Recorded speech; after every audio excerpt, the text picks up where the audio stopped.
He said that he was going to, no, he didn't say he was on. I'm well. Okay, I'm going to. Who do we have today? We have Anne and Beatrice and Frank. And Frank. Okay, excellent. So good morning, and I hope everybody is feeling well. And I see we all have our masks on and taking our precautions. That's a good thing. Let me begin. Let me begin with a reading from Mary Oliver's book, Owls and Other Fantasies. And this is a whole book of poems that Mary Oliver, one of the most beloved American poets, Mary Oliver wrote a whole book of poems dedicated to birds. And so, anybody a bird watcher out there? You like to watch birds? So here is a poem.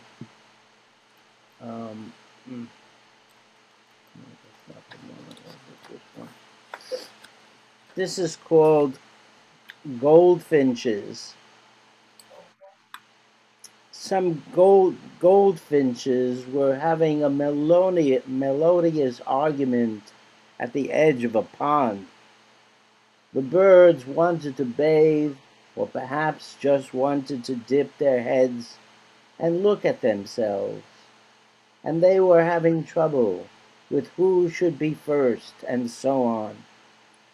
So they discussed it a while I stood in the distance, listening.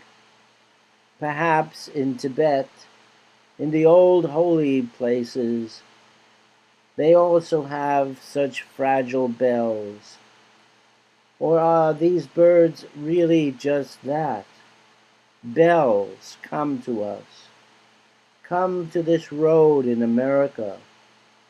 Let us bow our heads and remember now how we used to do it. Say a prayer. Meanwhile, the birds bathe and splash and have a good time. Then they fly off, their dark wings opening from their bright yellow bodies, their tiny feet all washed, clasping the air. Isn't that a lovely poem? Or a lovely reading? You know, poetry, it's interesting today that poetry doesn't have to rhyme. Have you ever written a poem? Anybody ever write a poem? You have. And what was the poem about? Do you remember? Oh, you guys are going to have to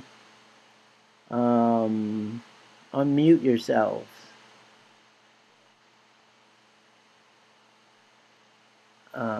Thank you.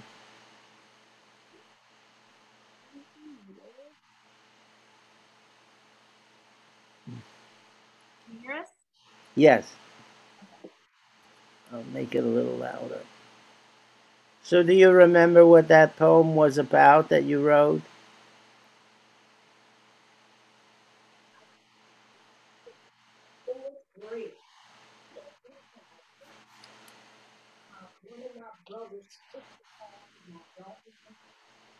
Okay, the microphone is just barely picking you up, so I can't hear you. I'm sorry. Let's see. The world is full of the poetry of things, of fruit, of plants, of birds, of trees, of the stars in the sky. All these things moving through our lives. The earth turning, moving through space, creates the day and the night. What a wonderful thing, day and night.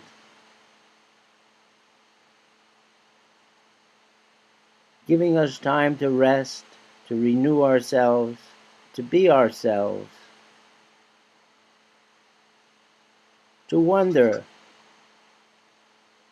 what is the universe? I often think about that question. What really is the nature of the universe? Why is it we exist? How is it that this is possible? We have many different answers that have been given.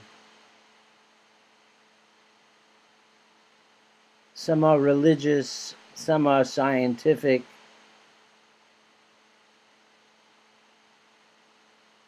You can take your pick, which one you like. But at the end of the day, I think there is a question. And that question is how any of this is possible. How is it that life has come into being, has grown and changed over time? I was reading this morning about dinosaurs. The dinosaurs were the dominant form of life on the earth about 200 million years ago. They survived for hundreds of millions of years before disappearing after a meteor hit the earth and changed the climate. The only dinosaurs that are left today are the birds, which are direct descendants of dinosaurs.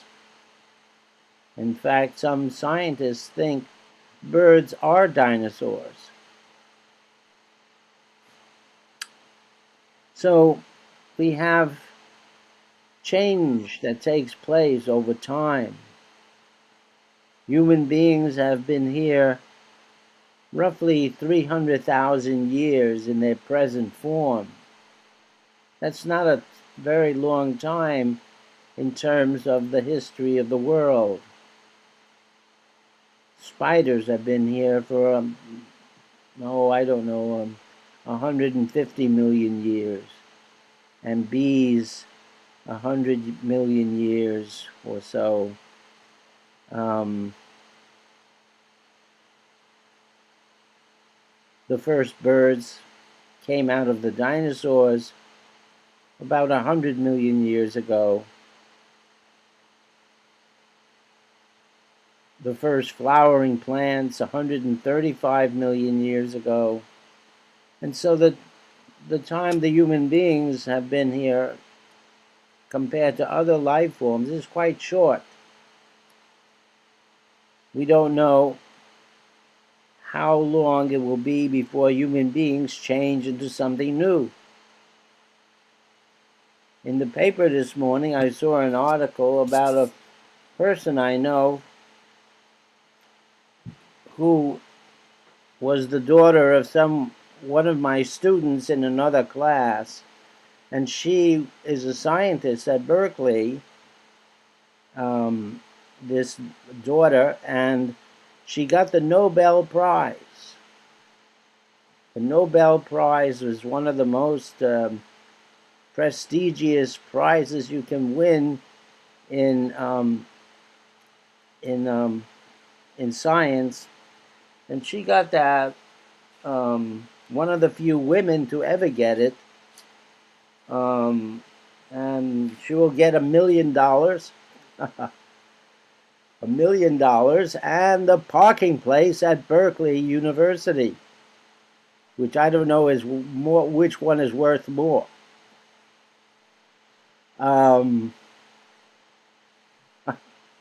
Just a joke.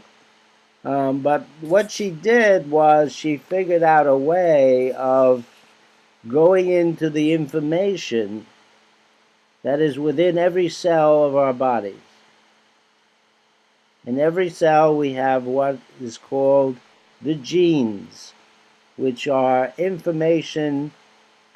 information code that tells the body many things, mostly how to make the body's proteins, which we are mostly made out of. So she figured out a way of going into the cell and being able to enter this holy place where the information is kept. I call it holy because it is really something you could not exactly worship, but you could stand in reverence of.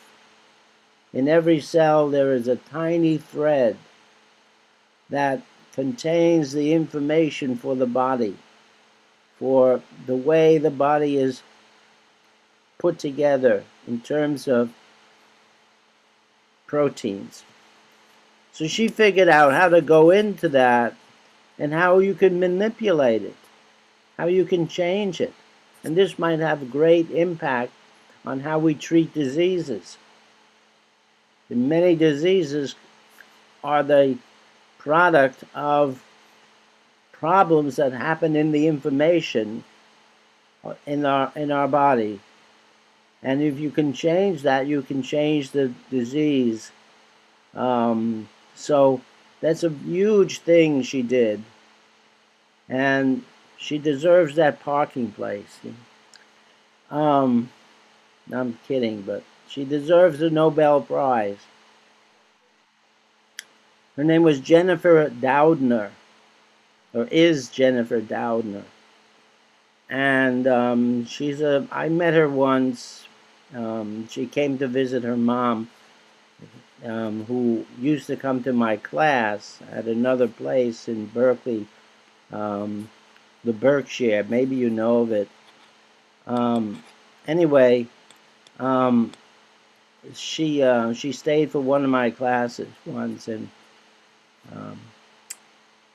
I never actually spoke much to her, but she's a very important scientist in the world. I have a whole book here that she wrote on the genes and how we can change life today. We can alter it. We can move it in the direction that we would like. So that's a big, big thing in human history. And we don't know how that's going to affect the outcome of our evolution.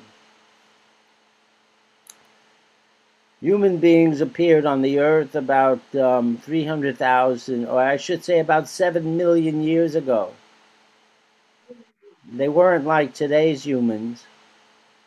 They had smaller brains. They didn't walk upright. They lived in trees.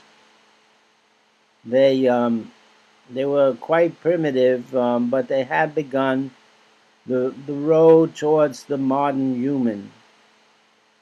And that was huge, and it has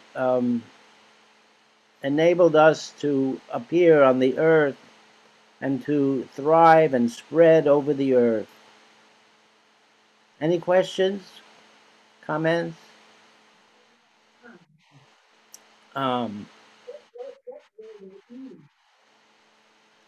Somebody will have to tell me what you said, because the microphone is too low to pick up what you're saying. I'm turning mine up way.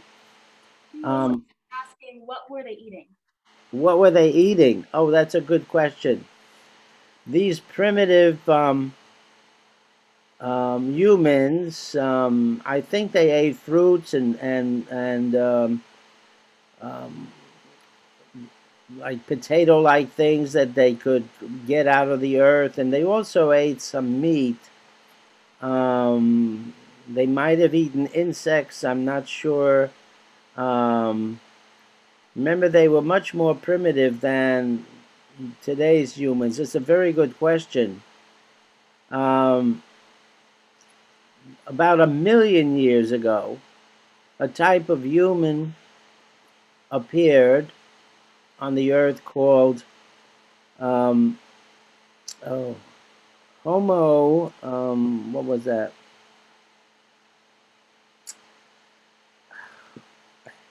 I have to get it from my notes.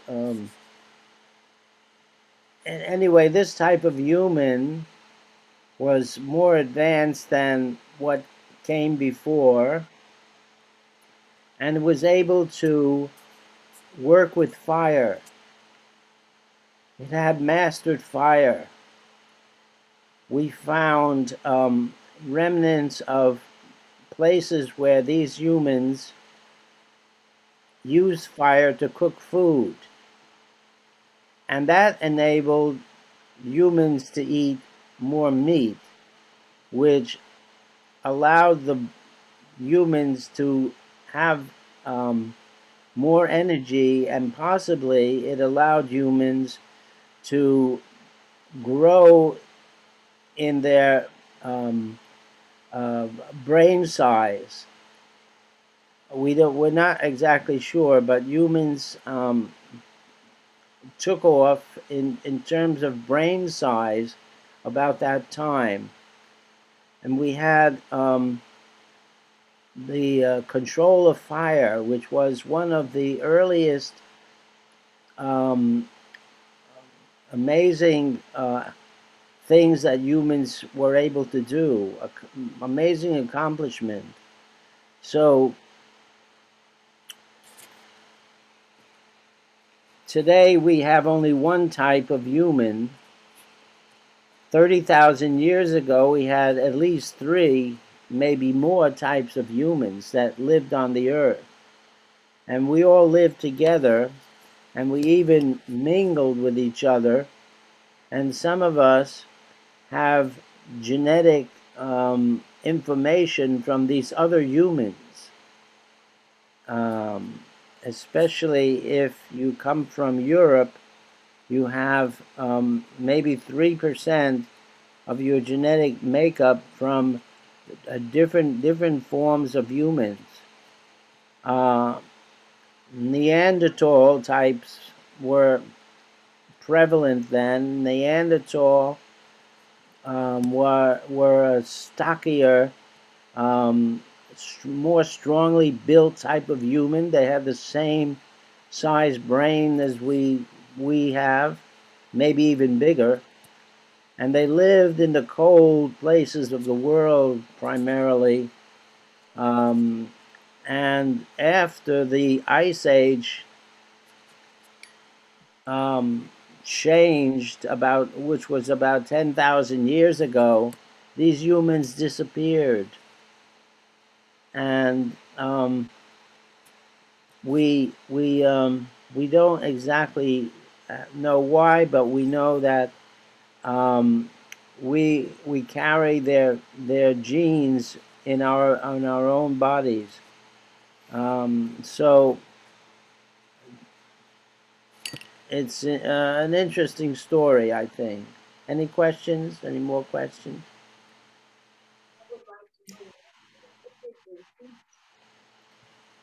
So somebody will have to tell me what you said, because say again. What did they eat? Oh, what did they eat? They eat. We're not exactly sure.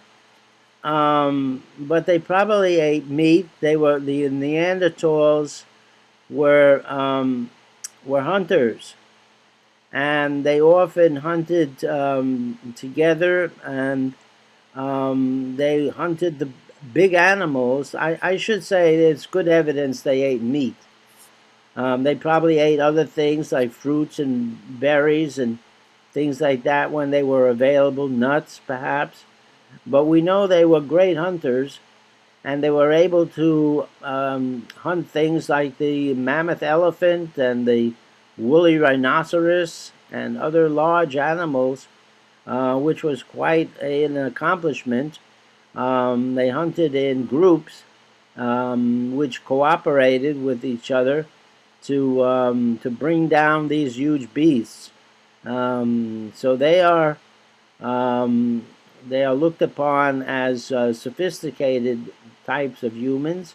They made tools, they had jewelry, they buried their dead, they may have had some kind of spiritual life, we're not sure. But they represent an advanced type of human.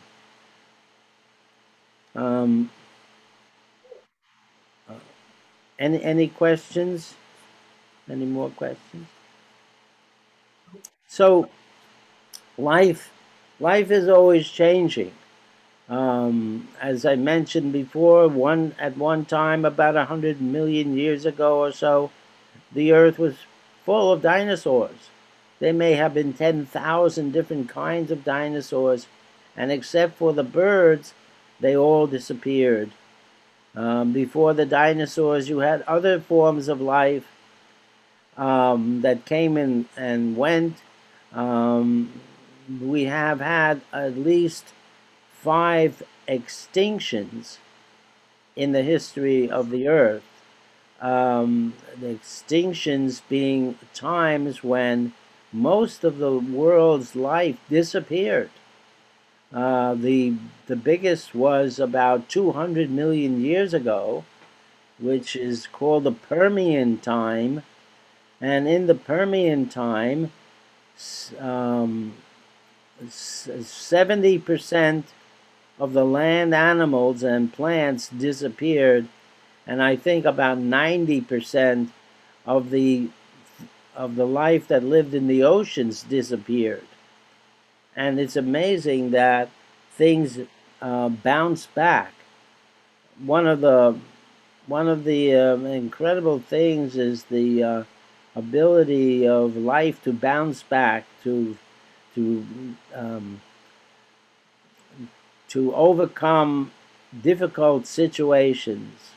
And we all have had difficult situations in our lives, and I'm sure. And here we are today. We're sitting and enjoying the morning, and somehow we've survived, and somehow we're still thriving, right? We're still having our coffee and our lunch, and enjoying our world. And as one gets older, I think one enjoys more of the simple things of the world, like the sunlight and maybe the cup of coffee on our table, or tea, or the lunch, and the camaraderie of people, the friendship of people around us, our families. I think these things become more precious to us as we age. And any comments about that? No. Okay.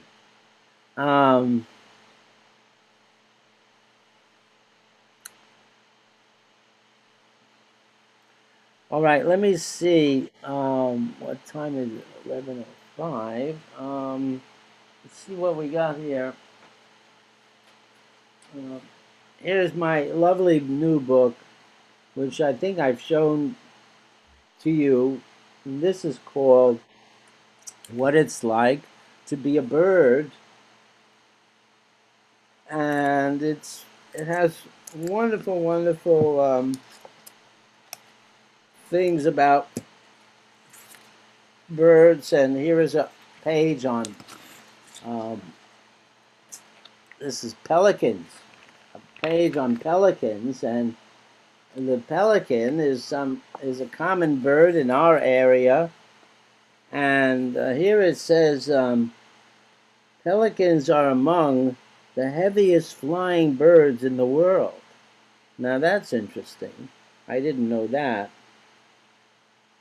And here it talks about the brown pelican, which is common here, but it almost disappeared when people started to use DDT to kill mosquitoes and other things.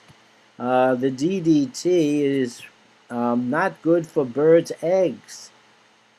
And when birds ate things that ate the DDT, they would get very fragile eggs. And so just sitting on the egg would cause the egg to break. And that meant that you didn't have too many pelicans. And there really was a danger of the pelicans disappearing from here. But then they stopped using DDT, and the birds have come back. The birds now have quite a number of individuals. So that's a good thing. The pelican, has this big pouch. And I would say that it's very interesting how it uses that big pouch, which can expand when it goes into the water and take in a huge amount of water, and it can pull in fish at the same time. And so the pelican takes in a huge gulp of water, hopefully with some fish, little fish in there, and then it can sit on the water and force the water out of its pouch and hold on to the fish. So that's an amazing invention, right? Life has amazing inventions, such as the hummingbird's wings, which can beat so fast you cannot even see them hardly. And I don't know, what is it, a few hundred, I think it beats 60 times a second, which is very fast. And the hummingbird is made so that it can fly backwards. It can hover in the air. It can even fly upside down. And no other bird can fly like the hummingbird. We have such an amazing array of wonders within the bird world that it really makes you think of how incredible life is and how it's able to create so many different forms that survive on the earth. The hummingbird is just one form. It's the tiniest of birds. A small hummingbird may not even weigh an ounce. And then we have birds like the ostrich, which stand 9 feet tall, right? 9 feet tall. They don't fly at all. They have wings, but they don't use them for flight. And they can run at 40 miles an hour or more, which enables them to outrace many of the animals that would try to eat them. They also have very powerful legs, which can be used to kick an animal that would like to eat them.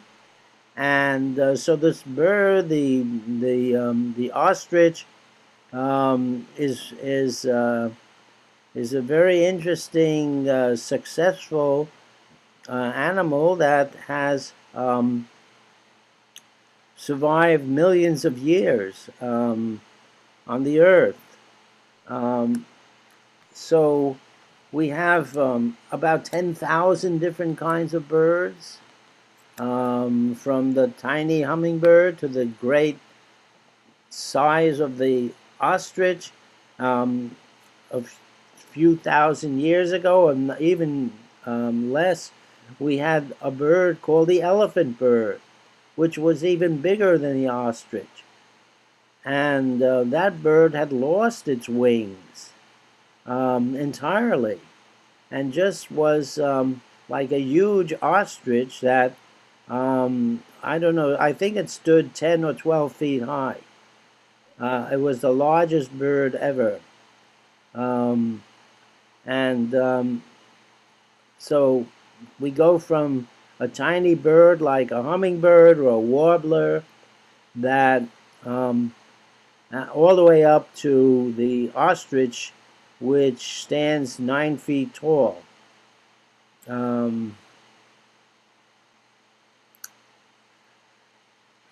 The birds today occupy all different ways of making a living. All different places on the earth are inhabited by birds. Even Antarctica. Antarctica, you know, is a continent at the bottom of the world, frozen ice 2,000 feet thick or more in places. And Antarctica is one of the harshest environments in the world, where the temperatures can reach 100 below zero and the winds at 100 miles an hour or more. And imagine these penguins, these birds that some of them are 3 feet tall. These birds stand on the ice all winter long, huddled together, protecting their eggs and surviving by moving within and out of a big circle of closely close together penguins that change their positions and enable birds that are freezing on the outside to come inside this circle of birds and to get warm. So it's a pretty amazing way that they are able to live in such a harsh environment. We have birds that live in the deserts where there's hardly any water, and somehow they survive. We have birds that live in the jungles, the forests of the world, that do very well, thriving in those warm places and living happy lives, we would think. Any questions or comments? My sister-in-law called me about a week ago, and she talked to me about the bird called the swift. And the swift, let me see if I can find it here. Here it is. The swift is a small bird that looks like this, and it flies very fast, and it stays most of the time in the air, plucking insects out of the air, and it literally lives in the air for most of its life. And it has a very special design that enables it to stay aloft for long periods of time.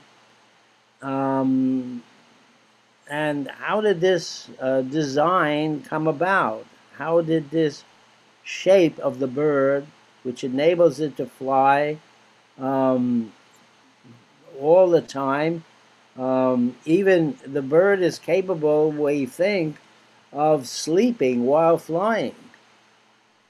Imagine that. The bird is capable of shutting down part of its brain and sleeping while it's in the air. And that enables it to stay in the air. It could stay in the air 24 hours a day, which is quite amazing. Some birds live in the air. The albatross is another bird that spends most of its time in the air. The albatross is one of the largest birds in the world and is able to soar on the ocean, above the ocean, using its powerful, huge wings to stay in the air for most of the time of its life. Birds also live on the surface of the ocean, hardly coming ashore, except maybe to lay eggs once a year. Otherwise, they live on the ocean, eating fish and drinking seawater. Some birds have the ability to drink seawater and get rid of the salt because they have a special gland in their head that enables them to extract the salt from the seawater and get rid of it. And how did that ever come about? So we live in a world where life has very many special ways of dealing with the conditions around it and creating a successful lifestyle as a result. I was reading, what was that about? A certain type of whale that can go down to about 9,000 feet under the water. Even submarines can't go 9,000 feet under the water. But this whale is able to go down that far and stay under the water for an hour or more, searching for its favorite lunch, which is squid. And it's really amazing how the whale is adapted to be able to do this, how it has a special body plan that allows it to live at the great depths of this under the oceans. What is it? Those walruses are also walruses and sea lions, seals, in other words, can also penetrate to great depths, much deeper than human beings with aqua lungs and things like that. Walruses and seals can go very deep, and they're able to live in very special ways to enable them to survive where most animals could not survive.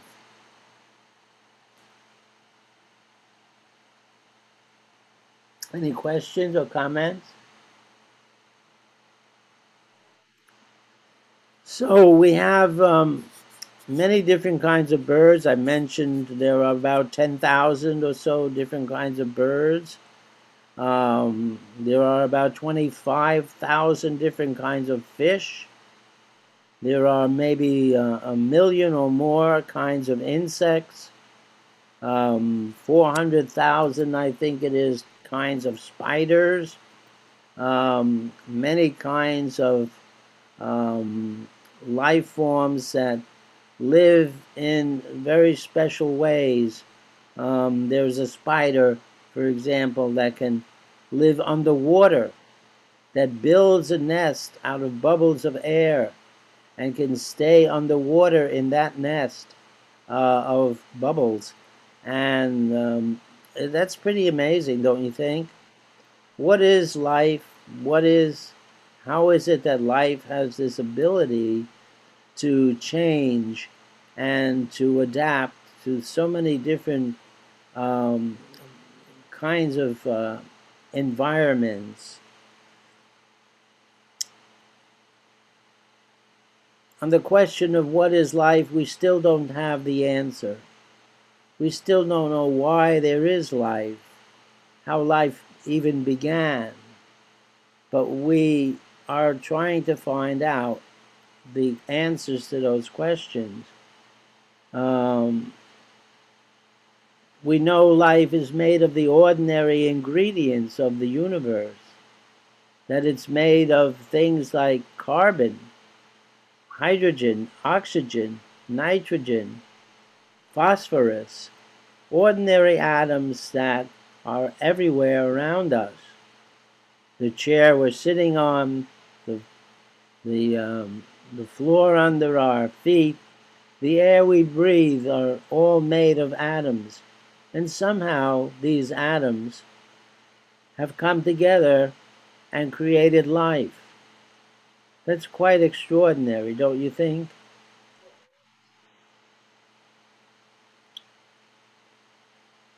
So we are part of a great mystery, part of a great wonder, part of something so much more than our own experience, our own lives.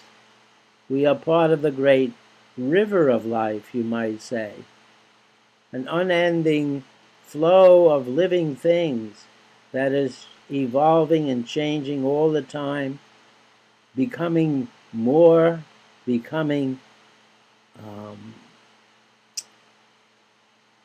more aware, more cognizant of its own self. There is a story in the Aboriginal culture of Australia. The native peoples of Australia tell this story about how life began, how it began simply as a plant or a worm. But that worm, while it was very happy, didn't understand the story that it was part of. It was only when human beings came around at the end of current time that the human beings could understand the story. The human being could understand how we got here and who we are in the big picture of the universe. And that's really an incredible thing, that the universe has produced human beings, which you could say are the universe, because we're made of the universe. So we are the universe, that the universe is now able to understand itself. I think that's quite amazing. Human beings represent an animal, a creature that is able to understand itself and its place in the universe.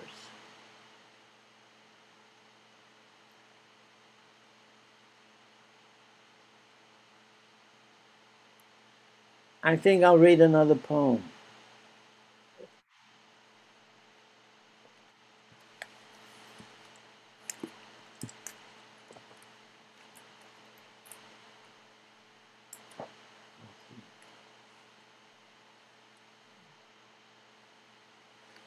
Here's a poem. Let's see who this is by.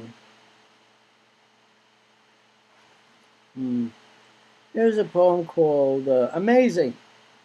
Amazing, a mouse chases a cat. An elephant flees from a crazy donkey. It's marvelous. Do not doubt.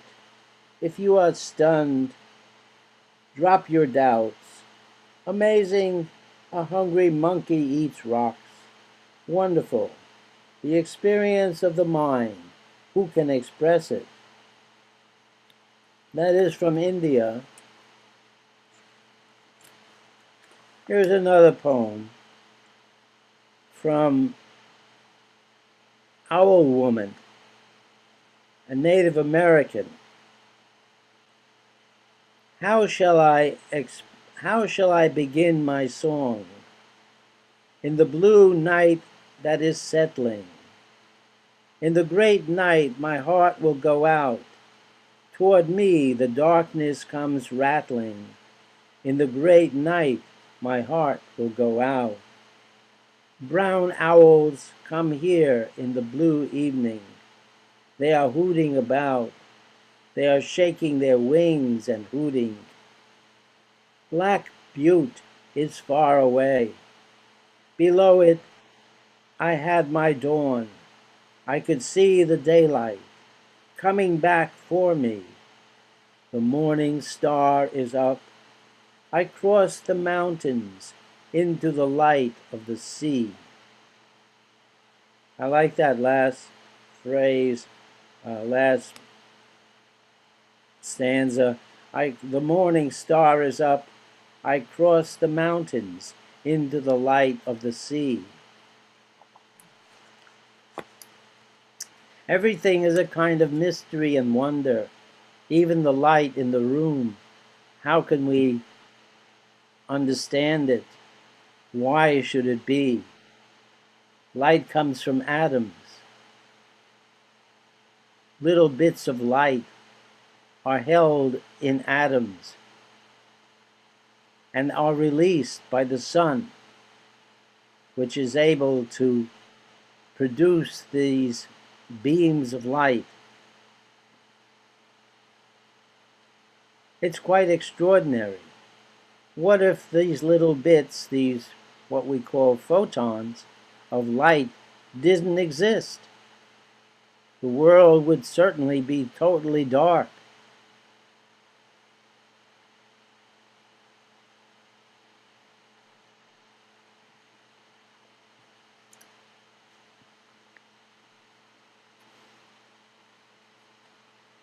So we have the light, and it was Jesus who said, I am from the light, and so are you. He said that each of us must find the light within us, must find that place which is beyond understanding, beyond our ability to know why it exists. The universe exists and creates all things. What a great mystery. I want to thank everybody for being in class today. I enjoyed speaking with you today, and I hope you enjoyed some of the things that were discussed. We always are just beginning, just scratching the surface. Everywhere there are wonders. The food on our plates, the glass of milk or water, everything is a wonder.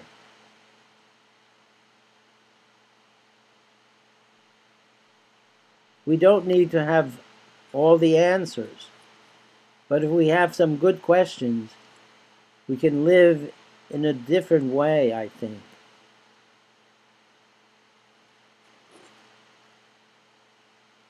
Any questions or answers? No? Good. Thank you very much. I appreciate your being in class. I hope you will have a wonderful afternoon, and I hope you'll be safe and be healthy, and we'll try to get together again next week. Be well. Thank you. Thank you so much, Gary. Thank you so much. Take care. Thank you. I appreciate that.